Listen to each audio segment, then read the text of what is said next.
नमस्कार दोस्तों, इजी नौकरी चैनल पर आप सभी दोस्तों का हार्दिक स्वागत है। दोस्तों टारगेट 9 अगस्त है, हमारी सीरीज चल रही है एएलपी टेक्नीशियन ग्रुप डी या आरपीएफ की परीक्षा की अब तैयारी कर रहे हैं। तो दोस्तों अंतिम दिनों की हम तैयारी कर रहे हैं और दोस्तों आज का हम भाग देखेंगे अनुपात समानुपात। इसे हम 2 भागों में लेकर आएंगे, एक पार्ट और मैं लेकर आऊँगा। पहले मैं इस पार्ट में बेसिक क्वेश्चंस जो हैं वो कराऊँगा और ये दोस्तों सिंप्लीफिकेशन में भी कुछ क्वेश्चन जो है पूछ लिए जाते हैं या बहुत छोटे स्तर पर एक क्वेश्चन पूछ ले जाते हैं, तो सभी अलग सवाल होंगे। और दोस्तों ये भाग 14वां है।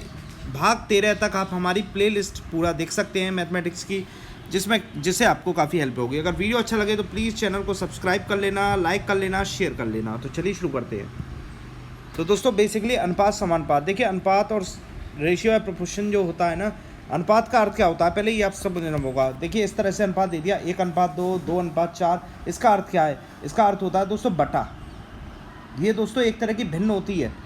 इसका अर्थ बेसिकली अगर हम अनुपात को अगर भिन्न भी कह दें ना तो भी कोई प्रॉब्लम नहीं है।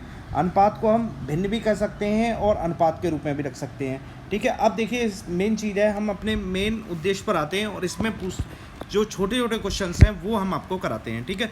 देखिए एक क्वेश्चन दे दिया 2:3:4:7, ठीक है। 2:3, 3:7, 4:7 के अनुपात में सबसे बड़ा और सबसे छोटा कौन सा अनुपात होगा? या इस तरह से भी कह सकते हैं दोस्तों 2/3, 3/7 या 4/7 में सबसे बड़ा या छोटा कौन सी भिन्न होगी। तो पहले मैं अनुपात की सीरीज में कराता हूँ, उसके बाद एक भिन्न भी कराऊंगा, ठीक है। तो देखिए सबसे पहले आपको क्या करना है, इस तरह से अनुपातों को लिख लेना है 2:3, 3:7, 4:7। इसको हमने भिन्न में चेंज कर दिया, ठीक है। इसके आगे आपको लगाना है क्या, एक जीरो बढ़ा लीजिए, इसके आगे भी जीरो और इसके भी जीरो, और इसका भाग इसमें दे दीजिए। सिंपल है दोस्तों, कुछ भी नहीं करना, बस आपको क्या करना है एक आपने जीरो बढ़ा ली, जिससे कि आपका जो सॉल्यूशन है ना बड़े आराम से निकल आएगा। क्योंकि 3 का भाग 2 में देंगे, 7 का भाग 3 में देंगे, 7 का भाग 4 में देंगे, पॉइंटों में आएगा, बड़ी मुश्किलात होंगी। आपको बस क्या करना है एक जीरो बढ़ा लेना है।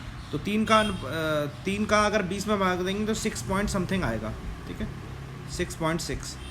7 का अगर हम 30 में बांट देंगे तो 7 चौका 28 और 7 दूनी 14, 4.2 समथिंग आएगा। और वहीं 7 का भाग हम 40 में देंगे तो आपका आएगा 7×5 35 और 7×7 यानी कि 5.7। अब देख लीजिए दोस्तों इनमें से सबसे बड़ी भिन्न कौन सी है। तो सबसे बड़ी भिन्न आपकी दोस्तों आ गई 6.6 इस तरह से, और सबसे छोटी भिन्न आ गई 4.2। अगर पूछा जाए अनुपात कौन सा है तो दोस्तों वही अनुपात या भिन्न एक ही बात होती है, 6.6, 4.2। तो दोस्तों बस आपको क्या करना है, जीरो बढ़ा लेना और कुछ नहीं करना, ठीक है। चलिए अगले सवाल की ओर चलते हैं। एक सवाल और इसका ले लेते हैं, थोड़ा और समझ में आ जाए। 3/5, 2/5 या 8/9, इसे हम कह सकते थे 3:5, 2:5 या 8:9, ठीक है। इस तरह से भी हम समझ सकते थे। तो कैसे भी दे दे, इसमें पूछा गया सबसे बड़ी भिन्न कौन सी होगी, तो वही करेंगे दोस्तों 3/5, 2/5 और 8/9, इस तरह से कर लिया। अगर हम जीरो नहीं बढ़ाएंगे तो हमारे लिए बड़ी समस्या आ जाएंगी। हमने बढ़ा लिया एक जीरो, तो दोस्तों 5×6 30, 5×4 20 और 9×8 72 और 9×8 72 समथिंग आएगा। तो पूछा गया सबसे बड़ी भिन्न कौन सी है, जिसका मान सबसे बड़ा हो वो सबसे बड़ी भिन्न। तो 8.8 इसका सही जवाब होगा। बड़ा आसान है दोस्तों, कुछ भी नहीं है, बस आपको जीरो बढ़ाना है इनमें और कुछ भी नहीं है। अब पूछ लिया जाता है दोस्तों मिश्र अनुपात क्या होता है। देखिए मिश्र अनुपात बेसिकली क्रॉस मल्टीप्लिकेशन होता है। जो अनुपात होते हैं उनके बीच क्रॉस मल्टीप्लाई होता है। जैसे 2/3, 4/3 या 5/3 का मिश्र अनुपात दे दिया तो सबका क्रॉस मल्टीप्लाई हो जाएगा। अब ये दिया है मैंने 4:5, 6:7, 9:8, इन्हें भिन्न में चेंज कर लेंगे 4:5, 6:7 और 9:8, ठीक है। ये हमने भिन्न में चेंज किया, उसके बाद इनका कर दिया क्रॉस मल्टीप्लाई। तो काट लीजिए दोस्तों, 4 दूनी 8, 2 तिया 6 और तो दोस्तों आ गया 9 तिया 27 और 7 पंजे 35, ठीक है। ये मिश्र अनुपात आ गया। अगर ये और कट जाते तो और छोटी संख्या इसमें मिश्र अनुपात के रूप में आ सकती थी। तो मिश्र अनुपात का मतलब क्या हुआ, क्वेश्चन में आ जाए तो सीधा आपको क्रॉस मल्टीप्लिकेशन सबका कर देना है, याद रखना है। चलिए अगले सवाल की ओर चलते हैं। देखिए अब इस तरह का सवाल हमसे बीच में पूछ लिया जाता है कि A/B, ये बहुत बार पूछा जाता है सिंप्लीफिकेशन में भी और वैसे भी। A/B बराबर 4:5, B/C बराबर 2:3, तो ABC का मान क्या होगा। दोस्तों सिंपल है, देखिए कुछ भी नहीं है, पहले आप A अनुपात B अनुपात C इस तरह से लिख लीजिए, ठीक है। A के नीचे जो A वाला है वो A का, और B वाले के नीचे B का, B वाले के नीचे C का, और C वाले के नीचे C का, ठीक है। अब देखिए A के नीचे क्या आ रहा है, 4 आ रहा है, B का भाग कौन सा है, 5वां, ठीक है। ये इसका है संबंध, देख लीजिए, ये जान लीजिए A पहले वाले से होगा, B का संबंध दूसरे वाले से होगा, ठीक है। ये आ गया। अब और दोस्तों B इधर से कौन सा आ रहा है, दूसरा, ठीक है। C के बारे में बात करें तो C आ रहा है दोस्तों यहाँ से तीसरा। अब यहाँ कौन सी संख्या आएगी, सबसे बड़ी बात ये मानी जाती है, ठीक है। तो यहाँ के लिए आपको क्या करना है, ये वाली जो संख्या होती है ना B वाली, इसे ही यहाँ रख दें, और इधर C के आगे क्या आएगा, इसमें ये ऊपर वाली जो संख्या है वो रख दें, और इनका कर दें दोस्तों गुणा। तो हमारे पास जो ABC का अनुपात है वो आ जाएगा 4 दूनी 8, तो दोस्तों 4 दूनी 8, 5 दूनी 10, और 5 तिया 15। तो हमारे पास जो अनुपात बनकर आ गए 8 अनुपात 10 अनुपात 15। बस इनका मल्टीप्लाई कर देना है आपको, और ये वाली जो संख्या है वो इधर बढ़ानी है, B वाली ऊपर वाली C वाली की तरफ, और नीचे वाली A वाली की तरफ। तो आपका अनुपात आया 8 अनुपात 10 अनुपात 15। अगर ये और कटते तो हम और इसे सॉल्व कर लेते। यदि A बराबर 3/7 दे रखा हो, B, ठीक है, A बराबर दे रखा हो B का 3/7, क्वेश्चन पढ़िएगा, B बराबर दे रखा हो C का 2/5, तो ABC का मान क्या होगा, ठीक है। तो दोस्तों इस तरह के क्वेश्चंस में क्या होता है, देखिए अब A बराबर दे रखा है, B का मतलब होता है 3/7, B बराबर दे रखा है दोस्तों C का 2/5, ये दे रखा है, ठीक है। तो दोस्तों इसका अर्थ क्या होगा, जो इसका संबंध होगा ना A का, जो A का संबंध होगा वो तो 3 से होगा, और B का संबंध जो है वो 7 से होगा। ये ध्यान रखिए, बस कुछ भी नहीं करना। इधर ऐसे ही B का संबंध C से होगा, B का संबंध 2 से होगा, और C का संबंध 5 से होगा। बस इतना याद रखना है, आपको कुछ भी नहीं करना। A अनुपात B अनुपात C इस तरह से रख दिया। A का मान कितना है 3, B का मान कितना है 7, ठीक है। यहाँ B का मान कितना है 2, 2 के नीचे 2, और C का मान कितना है दोस्तों 5, ठीक है। A के नीचे कौन सी संख्या आएगी, ये वाली संख्या आगे बढ़ा दी तो ये आ गया 2। C के आगे कौन सी संख्या आएगी 7, यहाँ से आगे बढ़ा दिया 7, सबका गुणा कर दिया एक दूसरे से, ठीक है। 3 दूनी 6,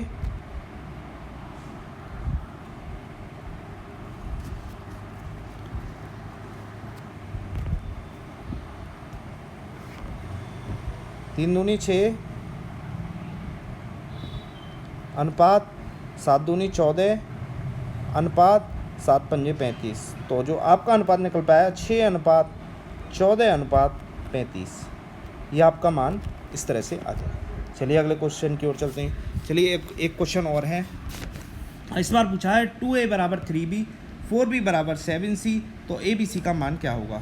दोस्तों फिर से वही सिंपल है, देखिए मैंने आपको क्या बताया, ये अगर गुणा में है, अब देखिए नई ट्रिक है, अगर पहली संख्या और दूसरी संख्या गुणा में है तो वो दोस्तों एक दूसरे के विपरीत होंगे, एक दूसरे के विपरीत होंगे, ये ध्यान रखिएगा।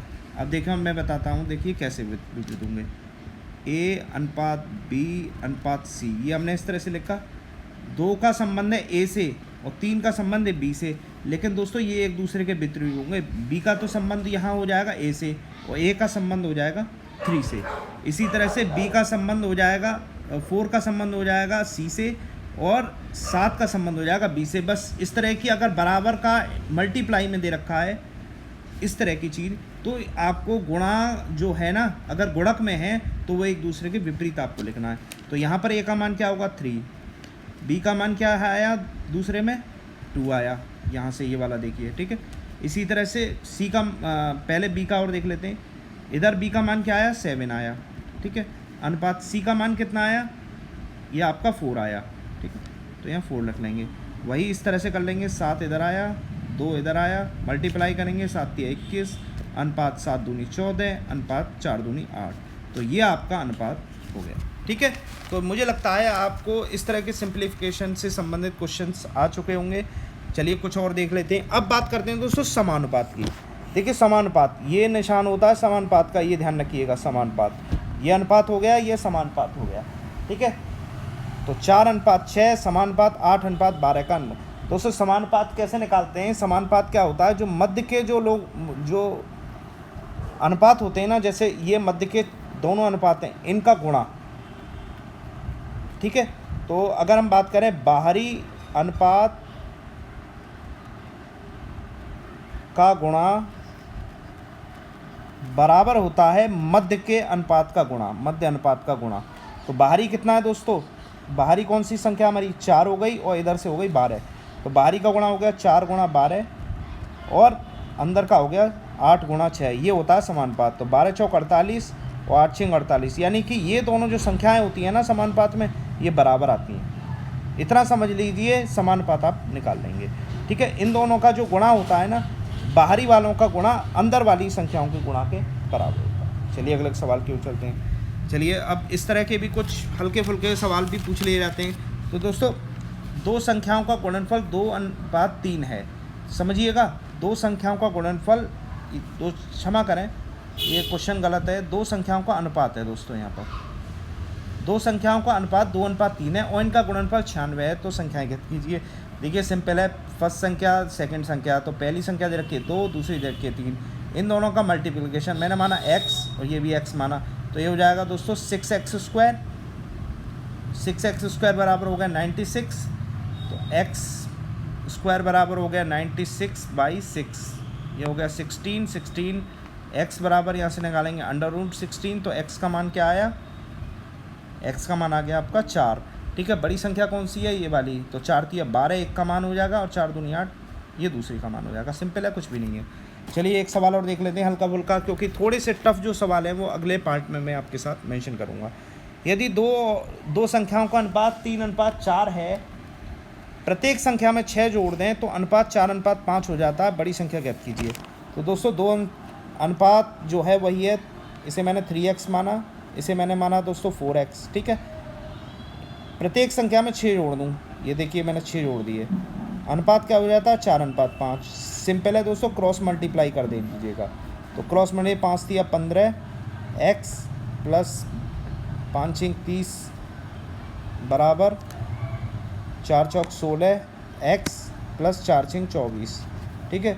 इसमें से ये आपका माइनस होगा 6 और इसमें से ये माइनस होगा, तो x बराबर दोस्तों 6 आ गया। क्या पूछा? बड़ी संख्या। बड़ी संख्या कौन सी है? 4x। तो x में 6 का मान रख देंगे तो आ जाएगा 24। तो दोस्तों इस तरह से अनुपात समानुपात सिंप्लीफिकेशन, इसमें हमने आपको देखिए अनुपात बताया, अनुपात क्या होता है, बड़ी भिन्न छोटी भिन्न बता दिया, मिश्रा अनुपात बता दिया, A अनुपात B अनुपात C अनुपात C का मान बता दिया, समानुपात बता दिया, और कुछ सिंप्लीफिकेशन वाले क्वेश्चन में से आपको बता दिए। निश्चित रूप से आपको अच्छा लगा वो वीडियो। अगला वीडियो हम थोड़ा सा अनुपात समानुपात का थोड़ा सा मॉडरेट टाइप का आपके सामने लेकर आएँ। बहुत बहुत धन्यवाद।